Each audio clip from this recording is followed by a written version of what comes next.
Stepped on the scene, dripped in saline. Whole crew shining, call me Mr. Clean. Came in from the back, walked right to the front. Dancing to the music, smoking on the. Got the women smiling, punk grilling me, looking all dusty. Black Force energy, I don't even drink, but the team pop bottles. Not here for the beef, but the Glock holds hollows. Think I'm cocky, but I think I'm worse. In this flexing like a Mr. Universe. The last topic we're going to discuss on Boxing Bros is Andre Ward laughs at all-time list that ranks Canelo above him. So there was an all-time list that ranked Canelo above Andre Ward, and he reacted. So we're going to take a look at it. Here it is on Twitter. You see Andre Ward, LOL, okay. It's BoxRec's all-time super middleweight rankings. Thoughts with a question mark.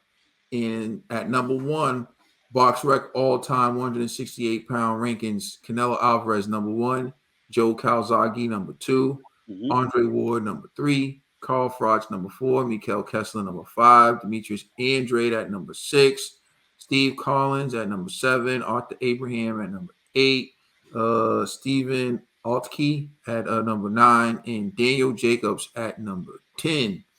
So here is their list of their top 10. David Benavidez is not on that list. Crazy. So,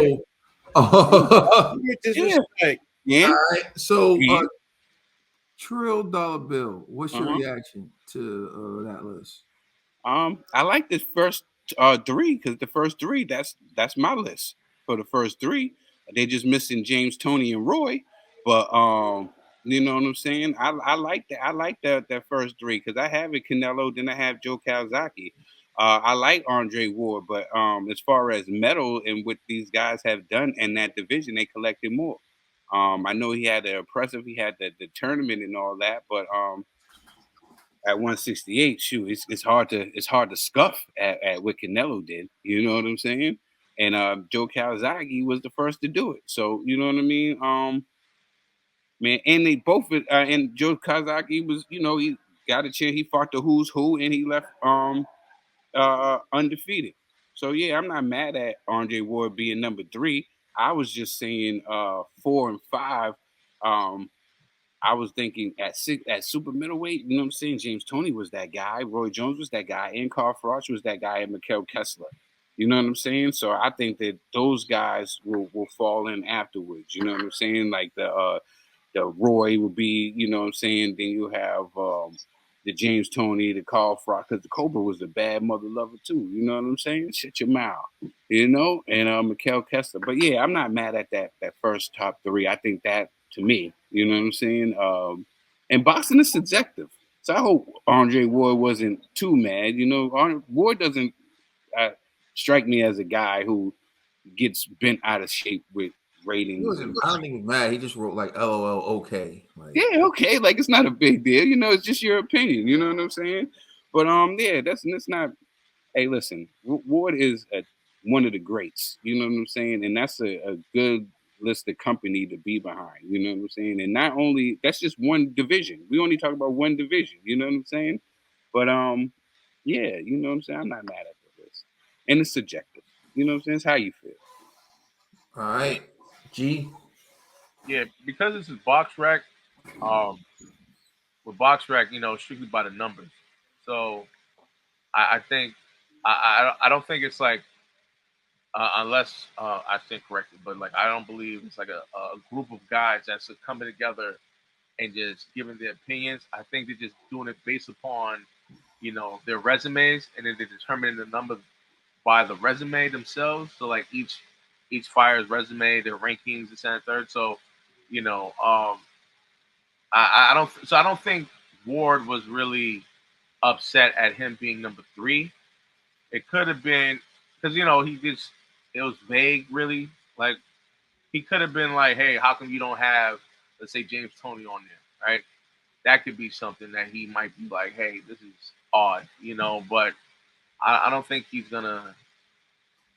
I don't know. I don't think he's gonna question the fact that Canelo's above him. You know what I'm saying? Like, And because I've seen interviews where they asked him like, "Yo, would you come back to fight Canelo?"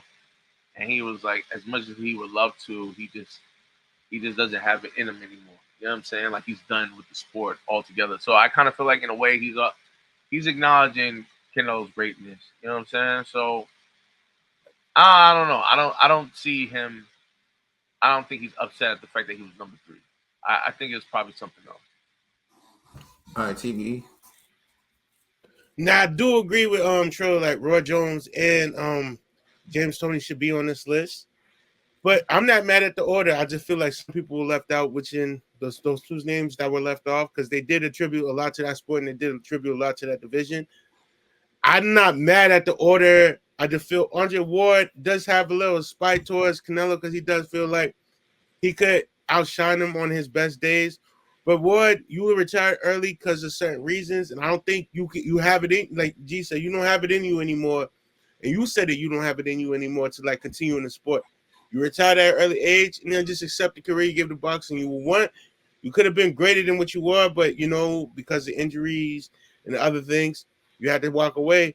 And you shouldn't be mad at other people take on the courts and deliver and give you more. So Ward, just be humble and coach. Go out there and train with these guys and things like that. And if you feel like, my back feel a little better, my elbows, whatever's bothering you, whatever injuries is bothering you, feel like they're not there no more, maybe give it a second shot because you're not too old. You retired at 33. It's only been 6 years. So I feel like you could make a comeback for like a one-time payday or something like that. But don't sit here and hate on the younger fighters that just bring in an audience and viewers to the sport. Can I ask you a question? You said a one fight comeback. Who is going to be coming back to fight?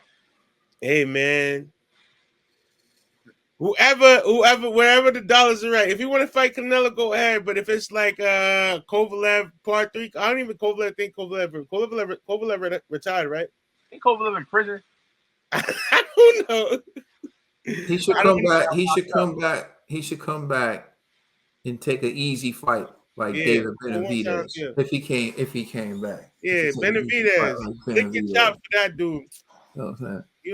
Take him on, But yeah, one fight deal. You're not that old. It's a 6-year layoff, but you got it in you. Train well, eat well, and you be back for one fight. I don't know if he could go further than that. Yo, I'm not even joking. This list is a joke, like for a number of reasons.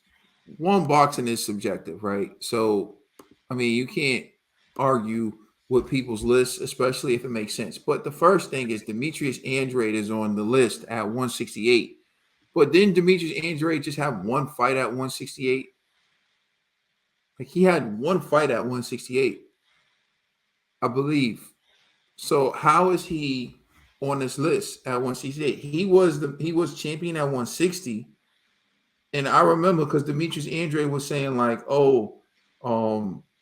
he wanted to have more time at 168 before he fought David Benavidez, but he's just going to take the fight. So I'm just double checking. Yeah. Hold on. Jason Quigley. What weight was that at? The point is the dude got like 2 fights max at 168, and that automatically makes him a top 10 all time. David Benavidez isn't even on this list. So, I mean, that goes to show you, I don't know what went in their mind making this list. Canelo Alvarez undisputed at 168. He won all the belts in less than a year. So that's dope. You can't take it away from Canelo. But what I would say is none of the names he had to beat at 168 to get those belts is on this top 10 list. However, you have Andre Ward on this list, and he beat Mikhail Kessler. He beat Carl Froch, and he beat Arthur Abraham. I watched him do it. So if he beat 3 of the top, actually, hold on. Kovalev's not on this list, but I was about to say. So if he beat 3 of the people in the top 10, and Canelo's beating Daniel Jacobs. Canelo's beating Daniel Jacobs. Joe Calzaghe. I don't think. Bottom line, to answer the question, you could have Canelo at number 1 based on his accomplishments, right? You can have Joe Calzaghe at number 2 if you want to, based on his accomplishments. But I think what Andre Ward's saying is like skill wise, resume wise, based on who he's beaten, there's no debating who was the best super middleweight of all time. And so, of course, Andre Ward's not going to make the argument that he's the greatest fighter of all time. So, what can you do? You can reduce it to your division, right? I think he probably believes he's the best 168 pounder of all time. And it just so happens that the most popular fighter in boxing is now in that division. And it's possible that there's recency bias in this list.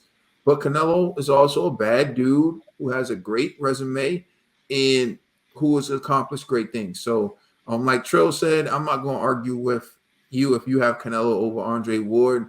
But for me, I would put Andre Ward over Canelo only because of the quality of wins he has on his resume. And that's including guys who aren't even on this list, who I know were very good, like at the time, Sergey Kovalev and Chad Dawson. So again, it's subjective. You can't get mad. It's not like they put a bum over Andre Ward, but I think that's what he was laughing at. The fact that this list doesn't even make sense.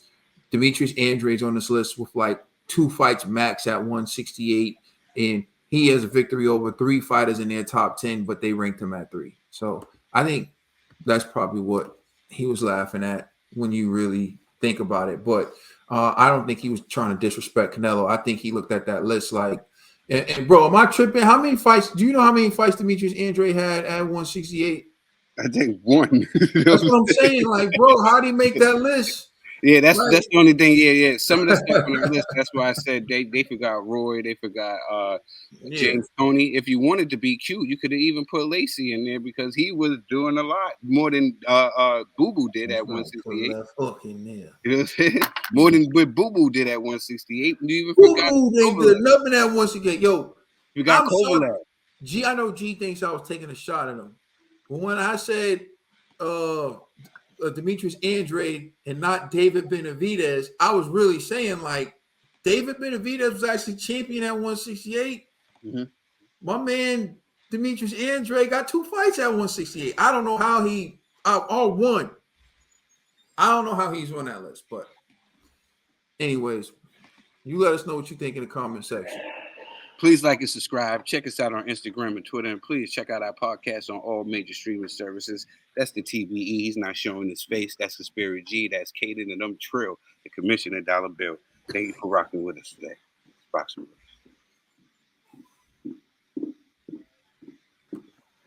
I feel it in my soul. Can you feel me? My money right. Came so cold in my cell.